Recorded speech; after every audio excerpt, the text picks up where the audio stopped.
it's Kayla and Camille. Thanks for joining us again on Twin Tuesdays. Our special guest this week is all the way from Louisville, Kentucky. She is my broker, Crissie Huntley with Huntley & Co. Realty. Hey, Crissie, thanks for joining us. Hey, good to be here. Great. So let's get right into it.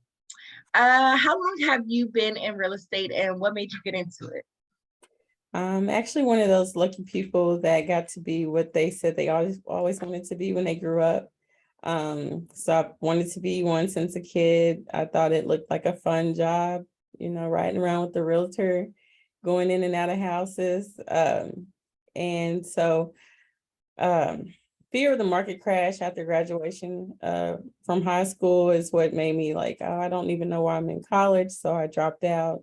I did an internship for a mortgage loan originator a few years later, and I missed a test by one question. And every time I went back, I did worse. So I was like, forget it. I'm not going to keep going through this because it's not even what I really wanted to do in real estate. So after looking into it, I saw that, it was only a 2-week crash course. So I signed up for that and I had my license within 2-3 weeks.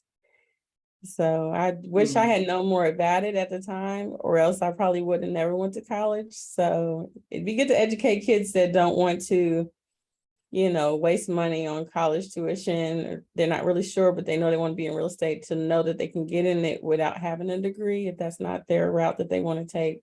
Because if I had known, I know I would have saved myself with student loans.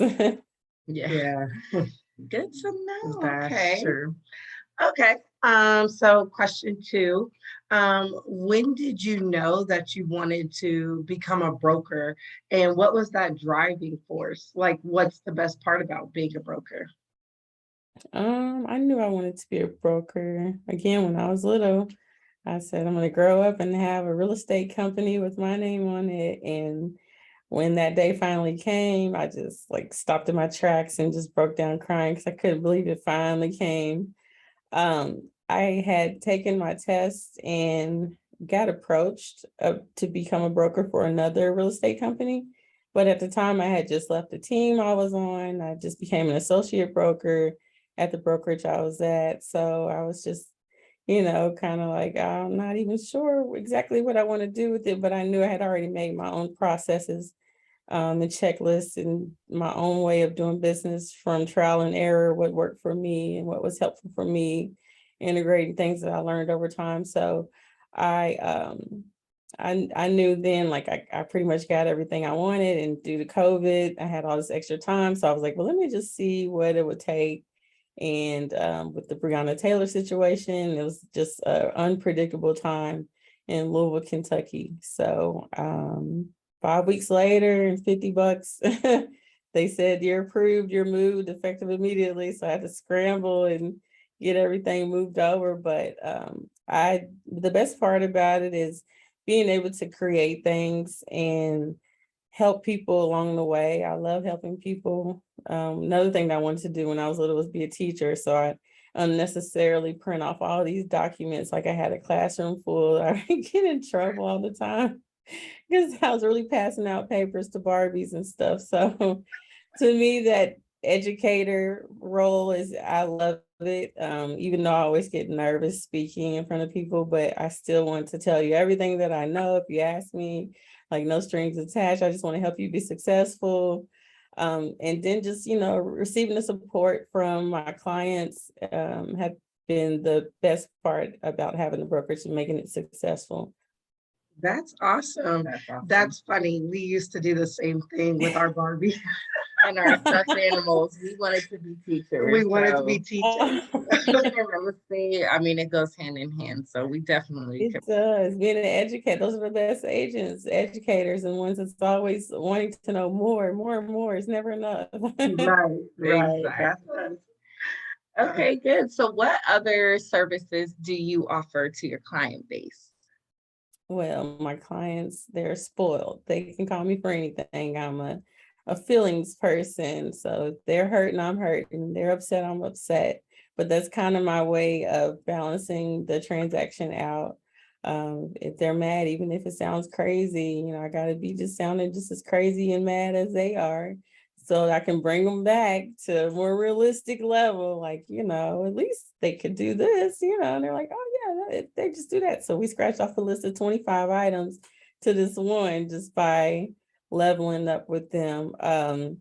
So, I mean, they call me, I want to be a resource to people. So they call me all the time asking for, somebody that braids hair, somebody that does music, somebody tints windows. Like, it doesn't even have to be about real estate. I'll just be the plug. I don't sell drugs, but I can plug you into anything else. If I know somebody that's doing it, that teaches it, that sells it, I will send you their way, and just to help people out.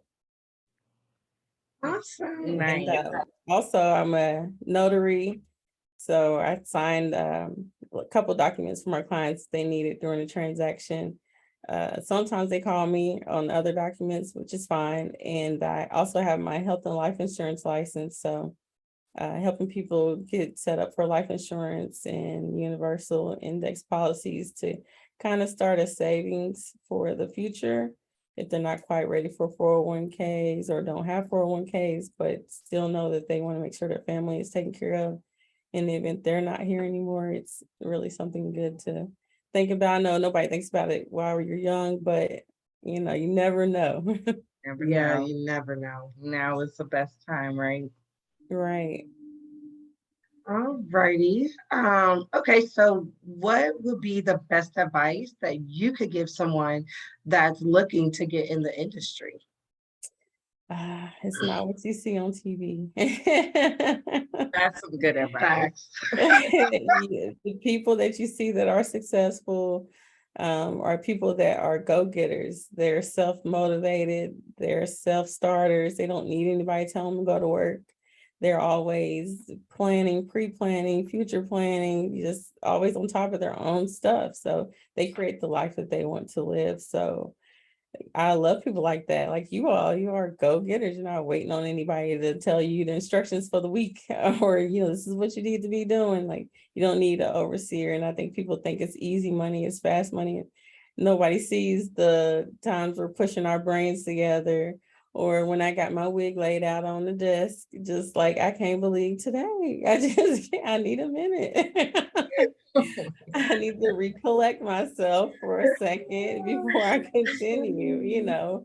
It just be days like that. But nobody ever sees that. I think it's just easy and fun and games and la la la, we're gonna make a bunch of money. You can if you really take it serious. And I would say I took it serious in the beginning, but not as serious after I made a shift. And once I made the shift, I took it more serious. It was my job. I could not, it was like a non-negotiable, couldn't leave and go mess around and have mimosas in the middle of the day. I'm like, no, I'm busy. I'm sorry.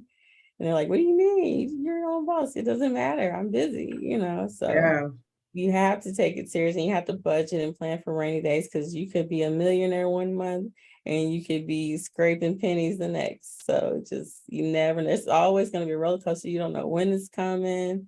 You just got to prepare for it. So act like, work as if you're never going to get another dollar. You don't know where your next dollar is coming from. And that's just the way you got to do business. Like, hey, I'm broke. You ain't got to say you broke. You can be like, I'm okay.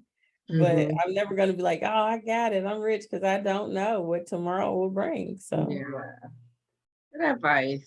Yeah, good advice. And our last question is, why should realtors or clients work with you?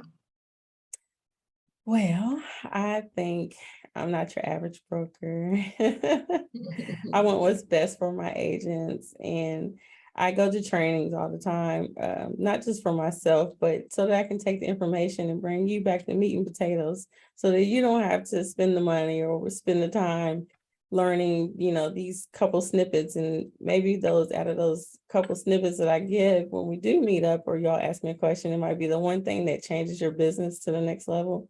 So I love being able to help any way that I can. And then seeing the success afterwards.